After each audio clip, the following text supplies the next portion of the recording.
Welcome to the 21st episode of Teachers Classes Presents Bollywood Talkies with Outlook. I'm your host, Mitrajit Bhattacharya, and my guest tonight is an actor who's known for his work in commercial Hindi movies, but with a difference.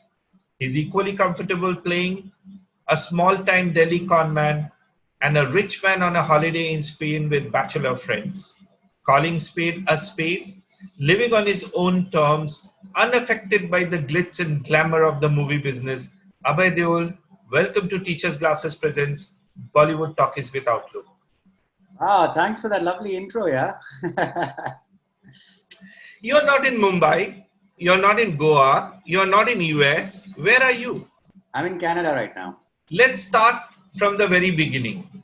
Socha Na Tha wasn't exactly the Band Baja Bharat launch of an industry kid.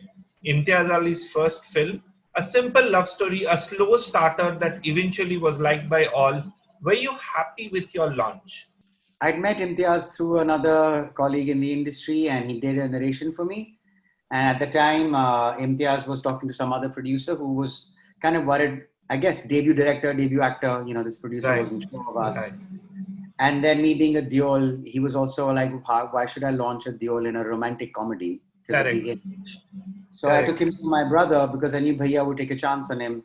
Bhaiya does take chances on new talent and I knew he'd like this script. So for me, I was kind of instrumental in getting that done, in putting that film forward. So no, I wasn't worried about anything. If anything, I was pushing for it. You experimented with more non-mainstream movies like Manorama, 6 Feet Under, Ek Chalis Ki Last Local after Socha Na Tha. Were you confident that your good looks and acting capabilities would get you big commercial movies whenever you wanted? I, at that time, was much younger and more idealistic. So I had no desire to be part of the mainstream. Okay. The youth, there was inexperience. So you eventually as you grow older, you see you can be idealistic, but you have to be practical too. Right. I was not practical at all.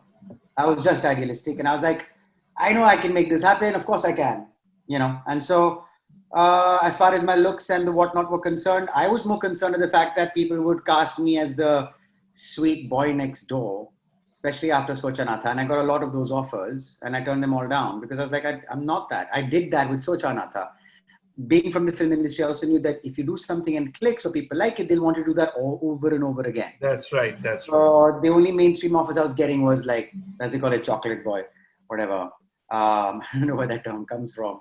And just really, I didn't mind playing like sort of a silly character that I did in Ek Chalis, but Ek Chalis was a dark comedy. It didn't conform to many things that Bollywood did. So I didn't mind within the context of something that was different, but everything that's coming my way was a repeat of Socha Na Tha. And I was like, no, I don't want to do that. I did Aista after Socha Na Tha, Right. It was, again, far removed from who I am and where I come from. So no, I did not think much of market or anything. I just felt like the work should speak for itself and that if someone doesn't do it, then it'll never happen. And like I said, there was the privilege of being who I am, where I'm from, even though I didn't necessarily work with my family after the first film, just their presence was enough. Few from your kind of background with your kind of looks would want to experiment. Like, look at your first 4 films. I mean, they were not really mainstream movies. So you were pretty clear in the beginning of your career that you wanted to do commercial movies, but with a difference, the way I introduced you. I mean, you had your own definition of commercial movies. Now, that needed a lot of courage. So did you get that courage from, or the confidence from the fact that you knew your craft and you knew people in the industry? Well, I didn't know that many people in the industry. I knew them just as an acquaintance, a hi, hello at best, but not really. I didn't know anybody. My first 5 films were all debut directors. Right. So I was active in my search for new content. Right. Like with Socha Na Tha, also with Manorama, which was my 5th movie, Navdeep, he was a friend. Right. And he was also talking to some other producer. He had another actor in mind. He didn't want me because he felt like I was too young and I was too urban. He had an older character, father of a 5-year-old. Small town guy, and it's only because I found him the finance and the producer. He's like, fine, will you grow a mustache for me and maybe we can make this work. Yeah. So I was, no, I think I was just going about my business. And I think, as they say, ignorance is bliss. Coincidentally, at the same time, the multiplexes started coming up. So just for a brief Right, window, there was more exhibition space and there was right, product. right. So, and the studios started to come in and they Yeah. needed to show in their books that they have everything from the big budget ones to the small budget ones because it makes business sense. So that's how those just came through. And I didn't even realize that that's why they were coming through. At that time, I just felt like, no, there are enough people in this industry in a position of power who want change. But I soon learned, well, not soon enough, that that's not true. The people in power are actually more concerned at the bottom line. And because they have to be, they're running companies, they're running businesses. Right, right, They're not right. here to challenge the creative system. They're only here to make use of the system that's there. Then came the real biggie, my favorite, everybody's favorite, the national award-winning film by Dibakar Banerjee, Oy Lucky Lucky Oy, a movie that will remain in the list of top 50 Hindi movies ever. But the release wasn't without hiccups. Launched the same week as 2611, the movie still got the audience it deserved. Take us through the experience of filming the movie and the release. I mean, filming it was, let's just put it this way, like from the producer to like the line producer and stuff, they're my friends even today. So that set particularly was amongst those few where everybody bonded. Of course, there were ups and downs, but the shoot was a pleasure. Dibakar was very clear on what he wanted. One of the things I noticed about Dibakar is that he's a really good actor. So to have that, not that he wants to act, I think he should. But so to get that guidance and direction from him made it quite pleasurable. And of course, it was Delhi and it's different from Bombay. There's more space in a way. The weather is kind of better. It was cooler. So that was kind of nice. And as far as the release is concerned, yeah, I mean, we got attacked on, I remember what was it, Wednesday, Thursday, Friday it was. Right, The 3 days that they attacked us, right? And then the cinemas were closed over the weekend. right, And I remember we had a premiere at the Goa Film Festival on the Wednesday, on the day right, of the right, attack.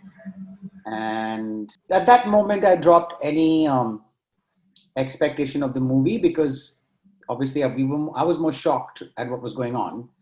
And then the realization that there are people dying. So the thought of being upset about how this is going to affect my movie felt really cheap that's right. and That's insensitive. right. So I didn't get upset about the film releasing as much as I did about what was going on. But, as the weeks rolled on, the film didn't leave the cinemas. So it got its due, albeit slowly. The very next year, you collaborated with Anurag Kashyap to create the most edgy version of the classic Devdas ever, Devdi. How did you come up with the idea and were you happy with the way the film shaped up eventually? How it came up was I had this vague memory in my head of being a kid and looking at a poster of Devdas with Dilip Kumar on it and thinking to myself, I'm going to be Devdas one day. I don't know if I made that up, dreamt it, but it feels like a memory. And as far as the concept is concerned, I read the book and I thought, wow, this is what kids are doing today. Throw drugs into the equation as well, along with the alcohol. And it's still what kids are doing today. This writer, I believe he didn't like his book, this one, but it wasn't necessarily a great book, but I just wanted to know what is it that it kept being made over and over again. And just this recurring theme of this typical male from a patriarchal society, chauvinistic, romanticized, and the women kind of reduced to his support. So I thought this is a great time to explore and expose how the youth of today is experimenting with all sorts of substances, that it is a real problem, and that the role of women needs to go transcend, get beyond. So that was, and also to show that drugs are something that will destroy a person. They're not cool. Then don't romanticize this. And that's the concept with which I went forward to Anurag with. I, of course, stuck to the book. I had him die in the end. In my original, I had the family, after the father dies, they cut him off from money. Right. And right. by then he's a drug addict. So to support his habit, he becomes a drug dealer. Right. And then in the end, the police chase him and he's running and he doesn't know where to go. So he runs towards Paro's house and gets shot outside the door. Right. But Anurag at the time thought that was too dark and he needed to make, which was kind of ironic coming from him because he's like the flag bearer of dark offbeat cinema. And he was like, nay, we should a little bit give hope. Fair enough. I think the film, it's a good film. He's a good director. But I still was married to the idea of sticking to the book in the end. And I also felt like the film still glamorized the character. Like in my vision, he was, and it's a director's vision. So I obviously went along with what he had. But for me, it was to put you off from doing drugs and alcohol, not turn you on, which is what I felt the film did. It made it cool. But then I suppose there's a formula you have to sell. You can't go all the way. You have, when you're trying to go against the formula, you got to still package it like almost it's like the mainstream and then bring people in. So I understand that he had to package the film a certain way, but it kind of didn't go the way I wanted to in terms of its philosophy and visuals of putting you off from being this indulgent person, because the amount of people who came to me and said, oh, after I saw the film, I drank so much alcohol or I did this and that. And I'm just thinking in my head, that's exactly what I didn't want people to take from watching this movie. Correct. And as far as for the Chanda character was concerned, like I didn't want her, in my origin, she was an East European call girl, escort, working out of, Anurag put it in Delhi. I didn't have it in Delhi. I had a very convoluted version in LA and one in Bombay. Anurag did the genius thing of putting it in Delhi. I thought it worked. But for me, that whole escort working in India, she's her own boss and she doesn't feel any shame in it. And for me, that was another statement because it's so not digestible for us to accept a sex worker as somebody empowered. I'm not saying that there's no human trafficking. I'm not saying that sex workers aren't exploited. They are. But in this new economy with new technology, a lot of women are doing it online and don't have an abusive pimp. And so I was trying to explore that theme because there's such a taboo about selling sex that I thought, how can I bring empathy to this person, even though she's not? Because in the book, it's like, oh, I'm so regretful of the prostitute with a heart of gold. I want to break that too. Just like Dave isn't cool. Like, he's actually should be called out. This prostitute isn't apologetic to you either. And that to me was a statement too. And Paro, of course, was like, screw you. I'm not going to pine over you. Right. So for me, the idea was to bring them all out of this shell or rather this image that we as a culture had thrust upon them. And I felt when I read the book that that's what the writer was actually trying to do, and that's why I contemporized it. So even selling the concept wasn't easy. That's what we have heard, that you it's not that the Anurag was the first guy you went to and he picked it up.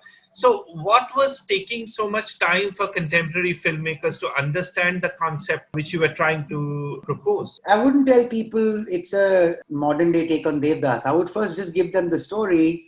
They would hear about this loser character and this prostitute and this sweetheart, and they were like, it's an art film, it's an art movie, like no one's going to make this. But then when I would tell them, well, it's been made 10 times over, they'd be like, really? And then when I would say it's Devdas, then the penny would drop. Honestly, I did not approach anyone mainstream, big or anything that because I did not think they would take this on. I always wanted Anurag to begin with because we knew each other back then. And so I always knew this was the film I would take to him. And I knew that he would love it. And sure enough, he did. With him too, he didn't guess what film it was. He heard me out. He's like, yeah, okay, well, what is it? Whatever. I said, by the way, you know this story. You've seen it a few times. Then he was like, really? What do you mean? Just like everybody else. And then I said, Devdas. And then he was like, he didn't talk to me for half an hour. He was like, shut up, I'm seeing it now. And, music was a big element to it. It was like huge. I think music was really the standout element of the movie, apart from obviously the treatment and acting and stuff like that. Yeah. So it was would you like to comment a bit on the music and Amit Trivedi's edginess, how it came about? Yeah, because music was always an important part of the narrative. I've always wanted to do films where you do have songs, but you don't break into song and dance. And so this was a film that would be carried by its music. That was a part of the narration. And Anurag found Amit Trivedi. He sat with him and got that brilliant soundtrack done. A reasonably successful appearance as the love interest of Aisha in Aisha came the biggest movie of your career, the poetic and lyrical magnum opus Zindagi Na Milegi Dobara. You guys must have had a ball in Spain. Take us through some genuine moments while filming the movie. Look, it was hard work. We were working 6 days a week, 12 hours a day. But I remember that no matter how many hours we worked, we never really felt tired because we were having so much fun. And every other day we would go out and eat someplace nice. We had to travel the entire country almost, so we got to see a lot of it.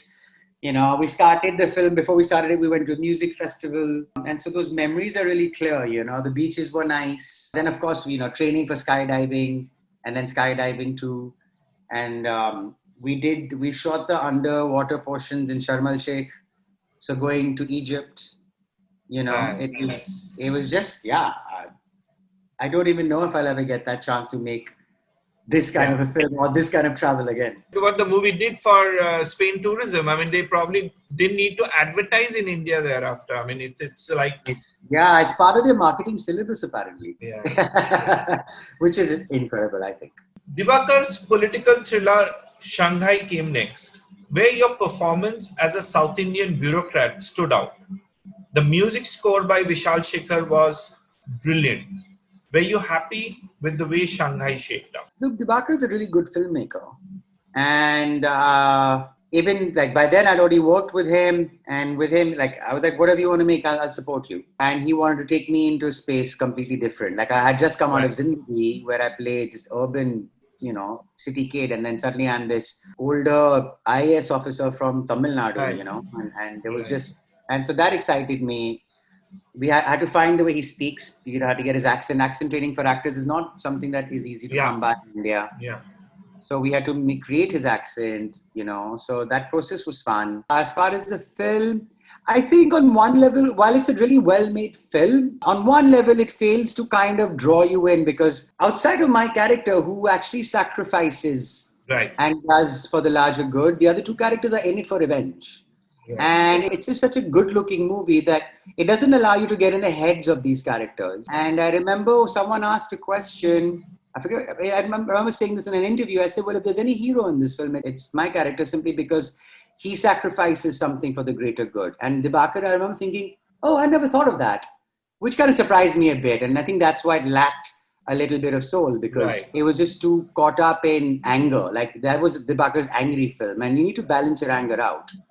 And I think that on one level it does definitely make you angry, but it doesn't give you the satisfaction of seeing someone or connecting to one character at least. It doesn't allow you in there. And that was my only critique of the movie. Around this time, you started picking up smaller but meaningful roles in movies like Ranjana and later Happy Bhag Jayegi, etc. But your interest in being a part of large Bollywood sets was clearly waning. And you started spending a lot of time away from Mumbai. What were you not liking here?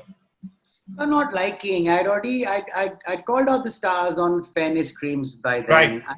I'd taken a stand against the music company. Music label, for exploitation or whatever, a clause, and I stood up. I painted my eye black. People think I actually read it, and I painted it black. So that had an effect. People who are going to be wary of working with anybody, especially when you are calling out the powers that be. When you speak to power, you get blacklisted. Simple. And blacklist doesn't mean there's an actual book. It just means people are going to be nice to you, but they're not going to work for you. And so that happened. I mean, it's okay. Like, it took me back to my early days of this industry, where I wasn't mingling or interacting with anybody. I was just doing my thing. But it's just that by then what had happened was the industry kept becoming smaller and smaller in terms of who has power. Because by then the multiplexes were also not enough. They stopped mushrooming, growing, and the bigger films wanted to have all the screens. They didn't want to give any away. There's no government support for smaller movies like they used to with NFDC between the 70s and the 80s. So there was no outlet. So I wasn't about to take back what I'd said. I wasn't about to now start, okay, let's start going to XYZ's parties, and myself a part of any clique. So it slowed down on its own. And so I just had to accept that this is your own doing. And find my own space. I wouldn't say the role in Happy Bhag Jayegi is small. He's actually but Ranjana definitely. And I guess I was just doing things because, I mean, those were still scripts I believed in, and I think Anand's a good director. But my idea was always like to push forward from Dev D. And I remember Dev D was hard one to sell. After Dev D came out, people wanted to make Dev D with me again. Yeah, but that's a problem the industry has. I mean, and finally we follow formula. Well, it's the fact that, okay, this worked. Now we have a number to what this kind of a movie can make. So we can give this number to produce this film. But my thing was, what worked for Dev D? We took a chance. We took a risk. So if you really want to crack my formula, it's take another risk. Keep taking risks. And there was no appetite for that. And then when I started speaking truth to power, there was no appetite for me. So it was fun. It was interesting. And by then I'm glad I don't regret anything, because I didn't want my work to define my happiness. Or, of course, you get an image. We all do. And I guess I am defined by my choices. We all are.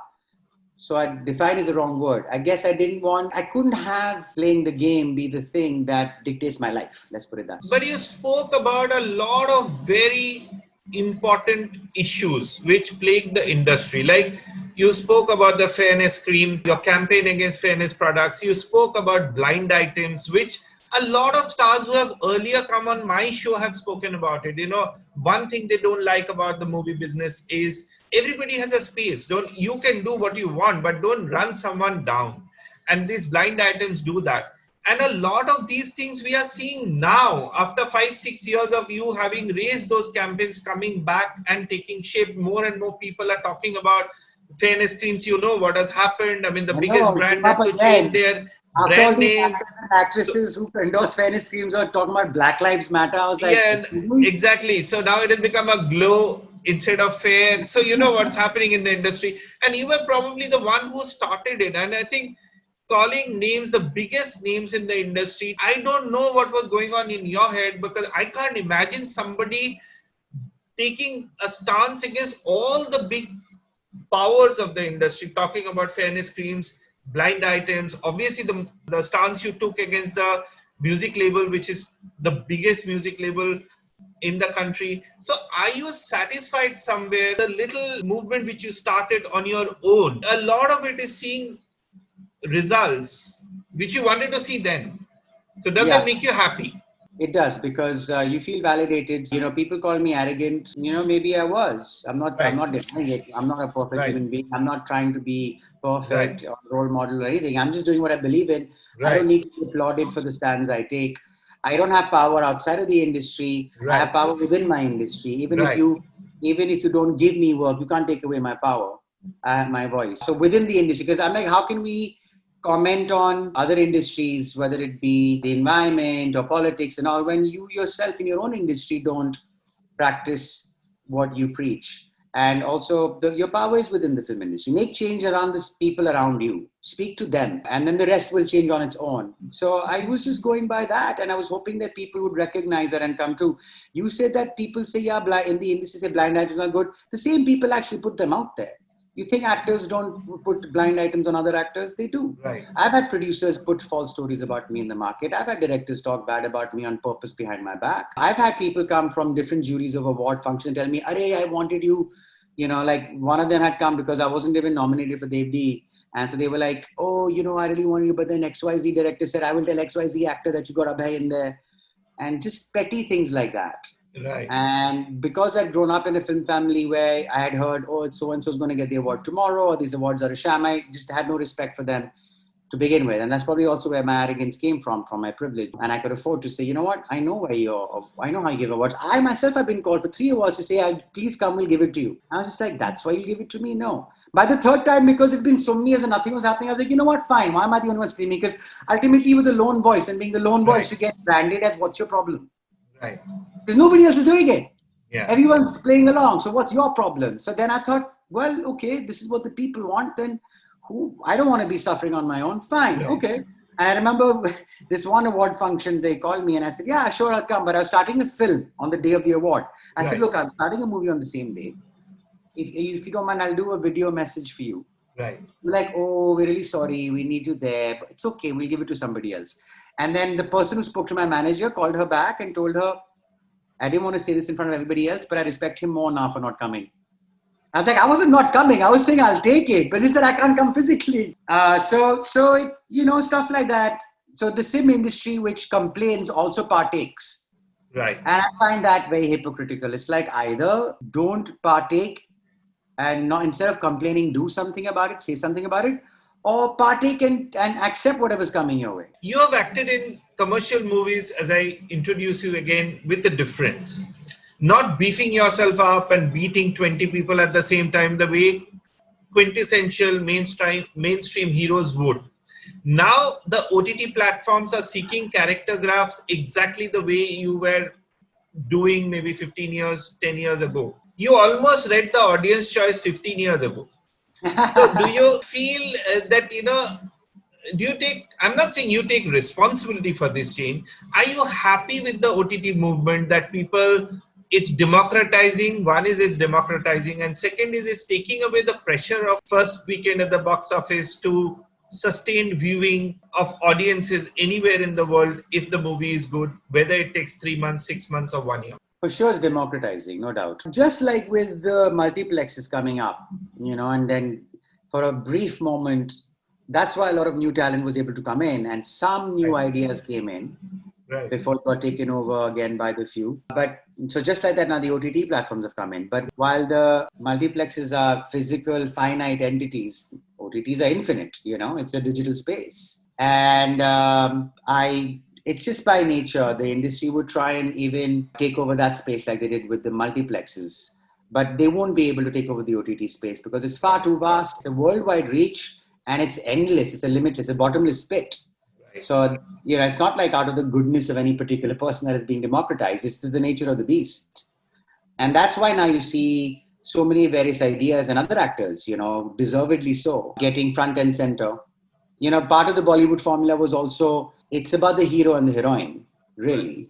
And everybody else around them are there to kind of support them. And that's why a lot of the characters are caricaturized in Bollywood formulas. The uncle, the auntie, the mother, the father, you never remember the names. And it's sad to see good actors just kind of being only there for, again, glamorizing and bigging the main leads. And this becomes boring. For me, Bollywood, it's a genre, so it's nice once in a while. But you like to have different, I like variety is the spice of life. I want something different. I don't want to see song and dance within a horror film or a drama, So OTT platforms are suddenly now, by nature, allowing that to happen. And at least now the evolution of creative thought will happen, because just with Bollywood alone, you would have been stuck to that one genre. And most importantly, a critic cannot diss your movie by giving 1 star and affect your box office. Doesn't happen anymore. That too. Congratulations on your recently released JL 50. Thanks. And also we have been seeing you in the OTT space for past 3-4 years. We loved you in Chopsticks and stuff like that on Netflix. So how is it going for you in particular with the OTT scene, and what can we expect from you? Well, I had Chopsticks, and then I had What Are the Odds, a film which you produced, right? You produced as well. Yes. Then I have a big show with Disney Hotstar coming out in Jan. Okay. I'm really happy that Chopsticks did well. What Are the Odds did well. JL50's done well. So if the show does well, then that's 4 in a row. Okay. So I couldn't ask for more. Like I said, I don't work. Money is not the driving force. Right.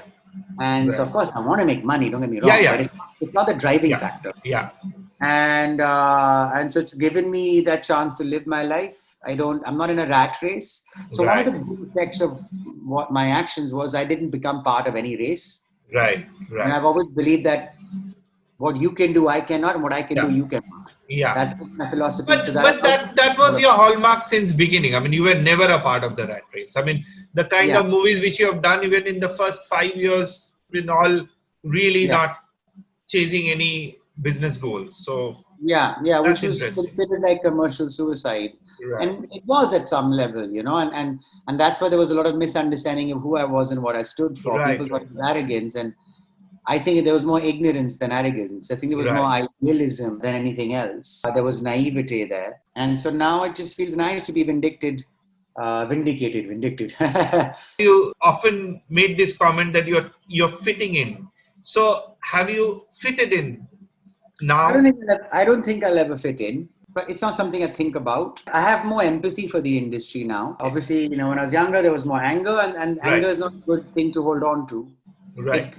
It's great as a platform to give you a push, as long as you can move away from it. So, I have a lot more empathy for the industry, for sure. I understand why people do what they do. I get why not everybody has to have a vision, and that you don't have to have a vision to entertain. You could just manufacture a product. Right. No one's obliged to raise the bar, So those things I have definitely come to accept. But I think I've also accepted that because I'm happy with where I am. Right. I'm happy with the way things have moved around in the industry and the environment. I think if the OTT platforms had not come, yeah, maybe I wouldn't be working. I don't know. Or maybe I would be. I don't know. Like, you can't say either or, but definitely not as busy as I am today. And definitely not being able to work on more scripts and ideas, because I had more ideas after Devdi, but just nobody wanted to make them. And I think very few people knew that it was my idea to begin with. And I don't market myself either, so marketing was centered around Anurag. And so that made me realize that you should market yourself too. And I was this ideal space of, no, my work should speak for itself. I wasn't even there to market the movie. So I've come to accept that also. I thought it should anger me that I have to do this. I thought it was cheap. But then I realized, wait a minute, if I just see this as part of my job, whether it's endorsing a brand or it's marketing a movie, it's part of your job. And that is arrogant to not do that. So those things I came to understand. I had to balance myself out. If I ask you to say a line about the following directors, how will you? Just a line. Dibakar Banerjee. Thick glasses and a funny sense of humor. Anurag Kashyap. Has lost weight, I believe. I needed to. Zoya Akhtar. I love Zoya. She's a trooper. She's a queen. Anand L. Rai. He's the Santa Claus. Movies, web series that you have watched recently which you have loved? Amongst the Indian stuff, I love Delhi Crime. And I just recently saw Dark, this German show, which was quite fun. Who have been your biggest inspirations in your life? I mean, I was definitely inspired by my Taya ji, his story, who I call Dad. He still doesn't get used to me calling him Taya when I'm doing an interview. But yeah, I was really inspired by his story. It gave me inspiration, find my own path, and then it's just watching a movie that really influences you. Like most of Stanley Kubrick's work, was inspiring to watch.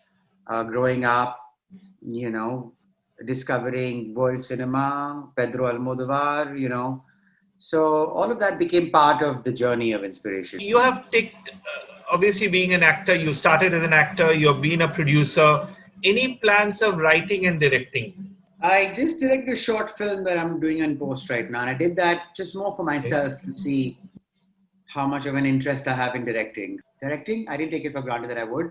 I've produced, I've written, I've developed scripts, I've acted. Doesn't mean you can direct. I don't take that for granted. Right. And I did, and now I have more of that desire than ever before. But again, if I'm particular and choosy about acting, I'll be even more so for directing. Right, that's right. That's another reason why I didn't jump into it, because it's a longer commitment as a director. Yeah. And so it better be something that I really want to put out there. And I'm so particular about what I want to be as, what project I wanted to be as an actor. I'm going to be even more so militant about it as a director. And Abhay Deol biopic would be titled? Watch it at your own risk. Thank you, Abhay Deol, for talking to me in Teachers Classes Presents Bollywood Talkies with Outlook. Stay safe, enjoy Toronto, and see you on the other side of the break. See you soon. Thanks. Bye.